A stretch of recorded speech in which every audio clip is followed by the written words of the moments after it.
خوش آمدید. میرا نام ہے سبین انعام اور اپنا پاکستان کے تعاون سے بہبود آبادی کے بارے میں دینی اور سماجی مسائل پر سوالات کے پروگرام کا سلسلہ لے کر حاضر خدمت ہوں. خاندانی منصوبہ بندی ایک ایسا نظام زندگی ہے جس کو اپنانے کے لیے ہمارے ہاں لوگوں کی مختلف رائے اور بے شمار تحفظات ہوتے ہیں. پچھلے پروگرام میں x director family welfare department Balochistan doctor Sakina ظہور کے ساتھ گفتگو کا سلسلہ جاری تھا. اسی سلسلے کو آگے بڑھاتے ہیں. ڈاکٹر صاحب، جیسا کہ پہلے بھی بات ہوئی کہ پاکستان کی آبادی بہت تیزی سے بڑھ رہی ہے. بلوچستان پاکستان کا رقبے کے لحاظ سے سب سے بڑا صوبہ ہے. یہاں پر آبادی کا معیار اور اس کی تعداد کیا ہے؟ یہ بلوچستان کی آبادی تقریباً 75 لاکھ ہے. اب پاکستان کتنا ہے؟ اب بلوچستان کی آبادی اتنی ہے، بلوچستان کی ڈسٹینسز بہت فار ہیں. اتنے ڈسٹینسز ہیں کہ آپ ایک جگہ سے جانا شروع کر دیں، وہاں پہ سڑکیں نہیں ہیں، وہاں پہ برا حال ہے، وہاں پہ غربت اتنی زیادہ ہے کہ میں آپ کو کیا بتاؤں. وہاں پہ بیچارے ہیلتھ فیسلٹیز، اگر ایک سینٹر کہیں پہ بھی ہے وہ سینٹر بند رہتا ہے. وہاں پہ لوگ، لڑکیاں جاتی نہیں ہیں، بیٹھتی نہیں ہیں، تو وہ بیچارے کہاں جائیں گے؟ ہر بندہ کوئٹہ تو نہیں آ سکتا.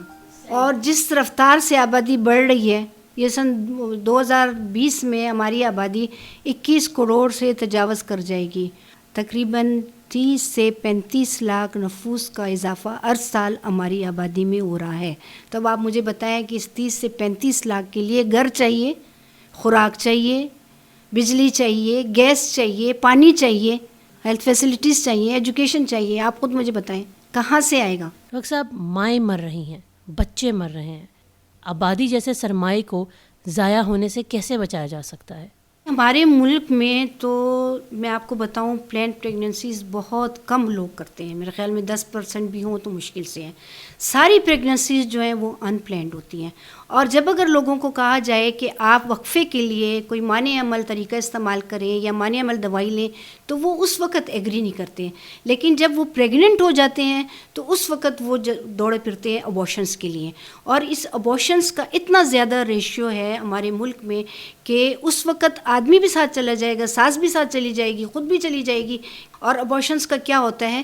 اس کا نتیجہ کہ اکثر عورتیں بہت زیادہ خون ضائع ہونے کی وجہ سے یا تو پیچیدگیوں میں چلی جاتی ہیں، یا مر جاتی ہیں، یا ان کو انفیکشن ہو جاتا ہے، یا ان کے یوٹرین رپچر ہو جاتا ہے، یا پھر اس کا یہ کیا اثر ہوتا ہے کہ ان کو ہیپاٹائٹس ایڈز جیسی بیماریوں میں وہ منسلک ہو جاتی ہیں.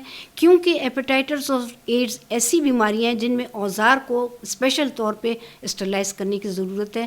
میرے پاس ہاسپٹل میں جب کلائنٹس آیا کرتے تھے، میں ان کا بلڈ ٹیسٹ کرتی تھی، تو اگر 10 عورتوں کو میں کرتی تھی، اس میں سے 1 یا 2 عورتوں کو ہیپاٹائٹس بی اور سی ڈائگنوز ہوتا تھا.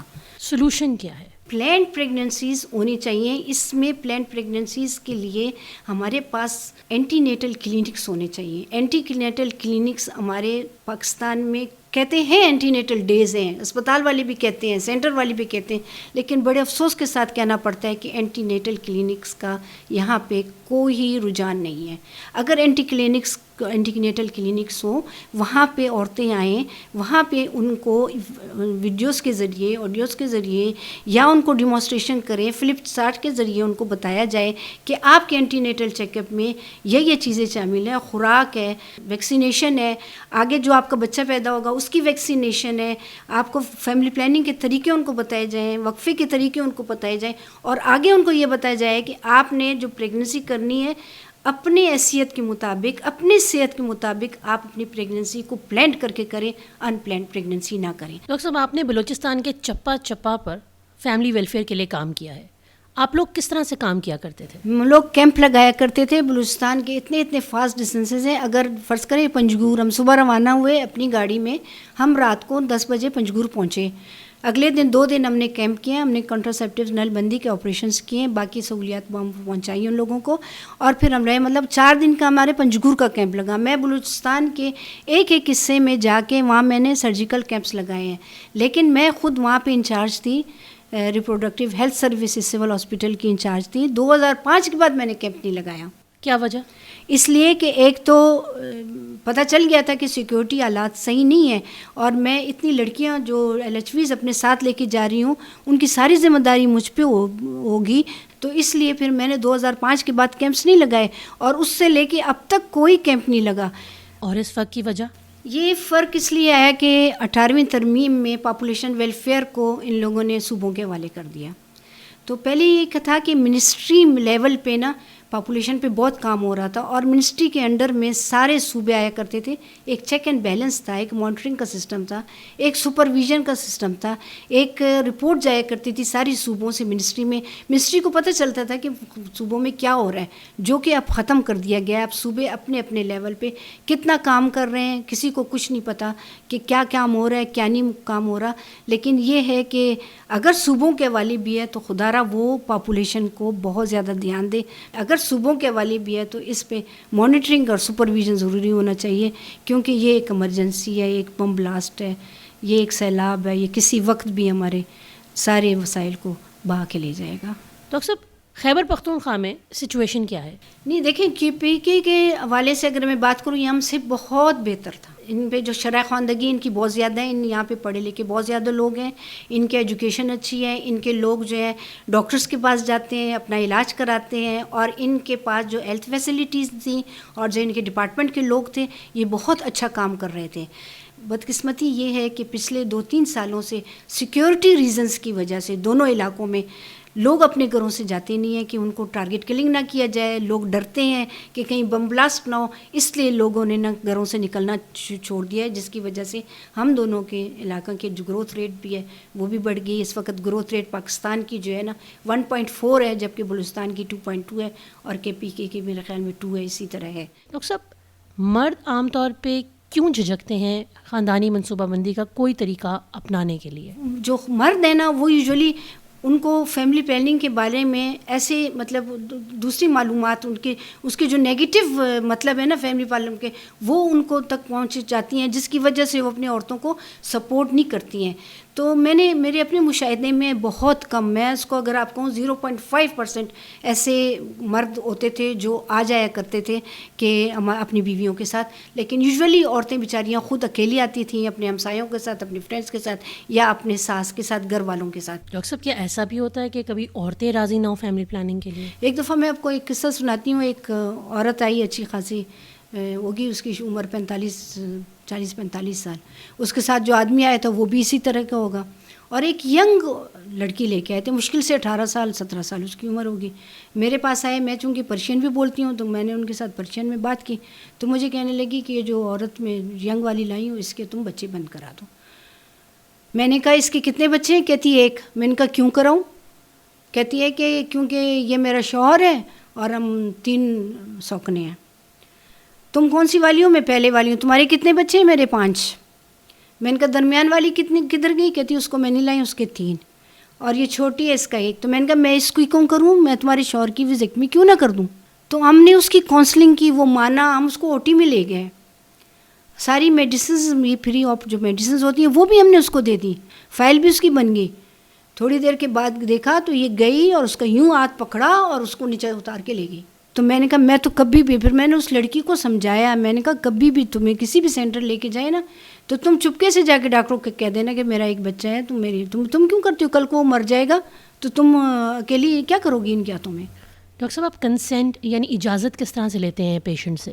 ہمارے پاس کنسینٹ فارمز ہوتے ہیں جس میں لکھا ہوتا ہے کہ میں اپنے مرضی سے کرا رہا ہوں, مجھے ڈاکٹروں نے اچھی طرح سے بات سمجھا دی ہے. اس کے بعد اس کو اور لانے والے کے انگوٹھے کو یا دستخط کیا جاتا ہے, ان کا شناختی کارڈ لے کے رکھا جاتا ہے. پھر اس کے بعد ان کو ان کی نل بندی کی جاتی ہے یا نس بندی کی جاتی ہے. کبھی بھی کسی سے زور زبردستی نہیں کی جاتی ہے, اور یہ دیکھا جاتا ہے کہ ان کی فیملی کتنی ہے. فرض کریں اگر وہ 2 بچوں پہ کر رہے ہیں, میں تو بالکل نہیں کرتی تھی. فرض کریں اگر وہ 18 سے 20 سال کے 18 سے 25 سال کے درمیان میں, تب بھی میں نہیں کرتی. یہ میرا اپنا کنسیپٹ ہے. کیا اس میں کسی قسم کی ایکسپلائٹیشن بھی ہوتی ہے؟ کچھ ایسے تھے لوگ یہ پنجاب سائڈ پہ, سندھ سائڈ پہ, جو انسینٹیو ملتی ہے نا ریفرل کو 150 روپے فی کلائنٹ کے, تو انہوں نے بیچ میں یہ کام شروع کیا ہوا تھا, لوگوں کو پکڑ کے لے کے آتے تھے. لیکن جب حکومت کو پتہ چلا, اس نے ان کا سختی سے نوٹس لیا گا. ڈاکٹر صاحب, ایک گمان یہ بھی ہے کہ نس بندی کے بعد مرد اور عورت کے درمیان جو ان کی ازدواجی زندگی ہے اس پر برا اثر پڑتا ہے, کیا یہ صحیح ہے؟ مرد سمجھتے ہیں وہ جو, ہاں بعض مرد سمجھتے ہیں اس کو کہ اور وہ آ کے مشورہ بھی کرتے ہیں. جب وہ تیار ہو جاتے ہیں ویزیکٹمی کے لیے جانے سے پہلے, کوئی نہ ہو نا پاس موجود ہو, اکیلا ہو ڈاکٹر, تو اس سے پوچھتے ہیں کہ آیا میرے بیوی کے پاس جانے کو یا جو انجوائے میں کرتا ہوں اس کو اس پہ اثر آئے گا. فلپ چارٹس بنے ہوتے ہیں, ان کے ذریعے ان کو سمجھا دیا جاتا ہے کہ نہیں جی آپ کے اوپر کوئی اثر ایسی بات نہیں آئے گی, بلکہ آپ مزید زیادہ انجوائے کرو گے, کیونکہ آپ کو ڈر نہیں ہوگا کہ اب آپ کے بچے پیدا ہوں گے. ڈاکٹر صاحب ایسے کیا کیا مسائل کسی عورت کو ہو سکتے ہیں جو اس چیز کی انڈیکیشن دیتے ہوں کہ اس وقت یہ عورت ایک نئے حمل میں جانے کے لیے تیار نہیں ہے؟ دیکھیں, جب اصل میں یہ ہوتا ہے کہ جب عورت کی بچے کی پیدائش ہوتی ہے, یوزلی عورت جو ہے نا بیچاری گھر والے اس کو اتنا مجبور مطلب اتنے اس کے ساتھ سپورٹیو نہیں ہوتے کہ اس کو ڈاکٹرز کے پاس لے جائیں. جو اس کی خون کی بیماریاں, اب جب تک بلڈ ٹیسٹ نہیں ہوگا اس کو کیا پتہ چلے گا کہ اس کی خون کی بیماری ہے. وہ یہی کہے گی میری ٹانگوں میں درد ہے, میرے سر میں درد ہے, مجھ سے کام نہیں ہو رہا, مجھے کمزوری محسوس ہو رہی ہے, یا اس کا دل کھانا پینے کو نہیں چاہیں گے تو گھر والے کہیں گے جی یہ تو جو ہے نا یہ خواہ جھوٹ بول رہی ہے اور اس کا دل نہیں چاہتا کام کرنے کو. لیکن جب تک وہ اس کا رنگ پیلا ہو رہا ہے, یا کوئی اور اس کے گھر میں آئے, یا اس کے دوست کو یا اس کے ہسبینڈ تھوڑا سا سپورٹیو ہوں, تو وہ اس کو کہیں گے کہ ہاں واقعی یہ شاید بیمار ہے. تو اس کو جب تک ڈاکٹر کے پاس نہیں لے کے جائیں گے, اس کا بلڈ ٹیسٹ نہیں ہوگا, اس کا ہم نہیں پتہ کر سکیں گے کہ یہ انیمک ہے اور اس کا بلڈ کم ہے. تو اگر وہ عورت خود جانتی ہے کہ مجھ میں اب اتنی ہمت سکت نہیں ہے کہ میں دوسرا بچہ پیدا کر سکوں, لیکن اگر اس کیس میں بھی وہ بچہ زبردستی اس کو ہو جاتا ہے تو کیا ہوگا اس کا اثر؟ اس کی صحت مزید گرتی جائے گی, اس کو ابارشن کا خطرہ ہو جائے گا. لیکن میں آپ کو بتاؤں کہ جب پہلے بچے کی پیدائش ہوتی ہے اس میں سے 64% عورتیں ایسی ہیں جن کو پتہ ہے کہ انہوں نے فیملی پلاننگ کرنا ہے یا مانع عمل دوائیاں استعمال کرنی ہے, لیکن وہ سہولت ان کو نہیں ملتی. وہ جس کو ہم یوزلی کہتے ہیں ان میٹ نیڈس, وہ سہولت ان کو نہیں ملتی. اس میں سے 22% ایسی عورتیں ہیں جو وہ چاہتی ہیں کہ جی میں فوراً سال کے اندر پریگننٹ ہو جاؤں, اور 12% ایسی خواتین ہیں جو مزید نہیں چاہتی کہ 2 سے 3 سال تک کا وقفہ ان کو ملے, اور وہ فیملی پلاننگ استعمال کرتی ہیں. ابھی جیسے کہ پہلے میں نے آپ کو کہا کہ 65% عورتیں چاہتی ہیں کہ فیملی پلاننگ ہو, لیکن وہ ان کو مہیا نہیں ہوتی. اس کے لیے اس کا مطلب یہ نہیں ہے کہ ان کو کانٹرسیپٹیوز نہیں مل رہی ہیں یا وہ اویلیبل نہیں ہیں. ان کے مرد پہلے ان کو اجازت نہیں دیتے گھر سے جانے کے لیے, ان کے ساتھ سپورٹ نہیں کرتے. اگر وہ کسی طرح اپنے گھر سے چلی بھی جاتی ہے تو ادھر جا کے دیکھتی ہے تو سینٹر بند ہے, اور اگر سینٹر کھلا بھی ہے تو جو مین ان کا فوکس ہے LHV وہ نہیں ہوتی ہے, موٹیویٹر بیٹھی ہوتی ہے, آیا بیٹھی ہوتی ہے.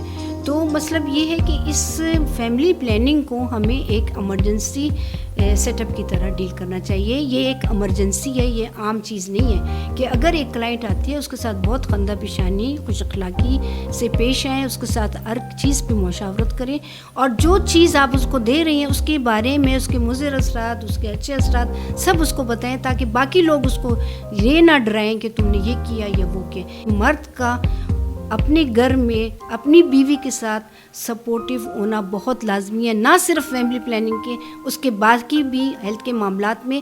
اگر وہ دونوں سپورٹیو ہوں گے تو ان کی بچہ جو پیدا ہوگا جس کی وہ پرورش کر رہے ہوں گے وہ خود اعتماد ہوگا, اور اس میں خود اعتمادی آئے گی, اور وہ ایک اچھا پاکستانی شہری بن سکے گا. ڈاکٹر سکینہ, آپ کا بہت بہت شکریہ کہ آپ نے ہمارے پروگرام میں شرکت کی. کسی بھی ملک میں وہاں کی عورتوں کی صحت یہ بتاتی ہے کہ ان کا درجہ اور ان کا مقام اس معاشرے میں اور اس خاندان میں کیا ہے. اپنی عورتوں کی قدر کیجیے, کیونکہ وہ بیوی کے روپ میں آپ کو سنتان دیتی ہے, ماں کے روپ میں آپ کو ممتا دیتی ہے, بہن کے روپ میں آپ کے لاڈ اٹھاتی ہے, بیٹی کے روپ میں آپ کو ڈھیر سارا پیار دیتی ہے اور گھر میں رحمت بن کر آتی ہے. اپنا پاکستان کے تعاون سے 6 پروگرام ہم نے آپ کی خدمت میں پیش کیے. اس میں ہم نے بہبود آبادی کو لے کر سماجی, مذہبی اور طبی پہلوؤں پر بات کی. ہماری یہ ننھی سی کوشش جو شاید آپ کی زندگی میں کوئی ایسی تبدیلی لے آئے کہ آپ اپنی اس زندگی کو جی بھر کے جئیں جس کا آپ نے خواب دیکھا ہے. اسی دعا کے ساتھ یہ گزارش کہ ہمیں بھی اپنی دعاؤں میں یاد رکھیے گا. ہمارے پروگرامز کی ریکارڈنگ سننے کے لیے آپ ہماری ویب سائٹ پہ وزٹ کر سکتے ہیں www.radiozavia.com. ہمارے فیس بک پیج پر اپنے فیڈ بیک سے بھی ہمیں ضرور آگاہ کیجیے گا. آپ کا بہت بہت شکریہ. اجازت دیجیے. اللہ نگہبان.